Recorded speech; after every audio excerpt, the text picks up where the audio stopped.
La question consiste à déterminer que la fonction g, ici, est positive.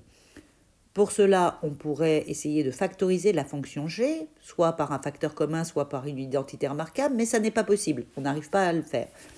Donc on va étudier le sens de variation en espérant que cela va nous permettre de déterminer le signe de la fonction. Donc on commence tout d'abord par dériver la fonction g. G',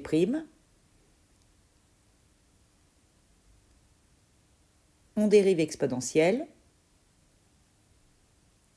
on dérive x au carré, 2x, on obtient donc la fonction g' de x qui est égale à exponentielle de x moins x.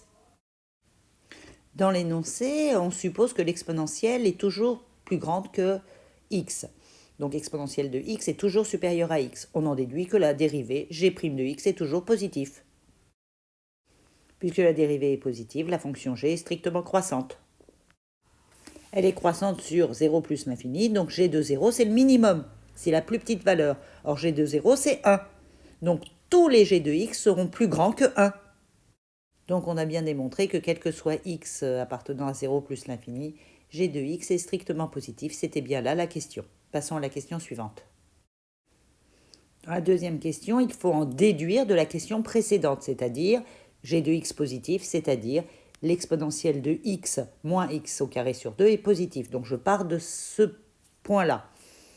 On va ensuite pouvoir diviser par x toute l'expression.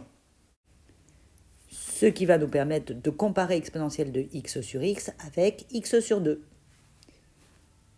À l'aide du théorème de comparaison des limites, on va donc en déduire que la limite d'exponentielle de x sur x est égale à plus l'infini, puisque c'est plus grand qu'une autre fonction qui tend elle-même vers plus l'infini. Dans la question 2, on s'intéresse à une nouvelle fonction, f de x. La question consiste à montrer que la fonction f est positive.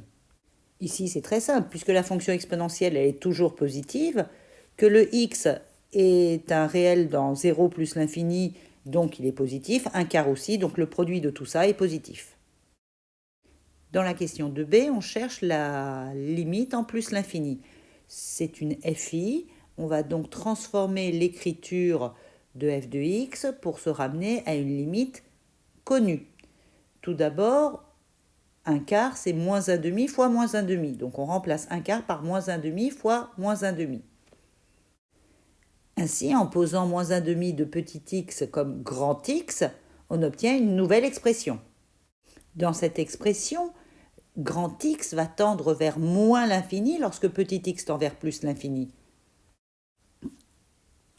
On retrouve donc une limite connue, la limite de grand x exponentielle de grand x lorsque grand x tend vers moins l'infini, qui est égale à 0. Et donc par composé, par limite de fonction composée, on peut conclure sur cette limite qui est égale à 0. En multipliant le tout par moins 1 demi, ça ne change pas, la limite reste à 0. On a donc déterminé la limite de f de x en plus l'infini, c'est 0. Graphiquement, cela s'interprète par une asymptote horizontale à la courbe au voisinage de plus l'infini. Pour la question de C, on nous demande un tableau de variation. On va donc dériver la fonction.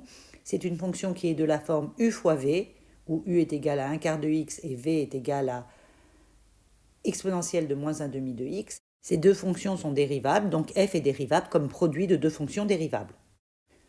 On applique la formule f' égale u'v plus uv'. Pour la dérivée de la fonction u, c'est simple. La dérivée u' est égale à 1 quart.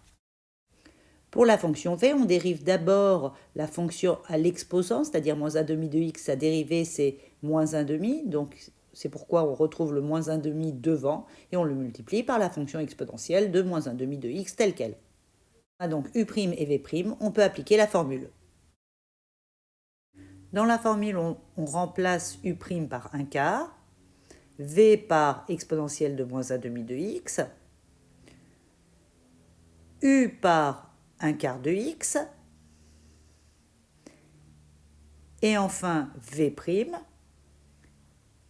par moins 1 demi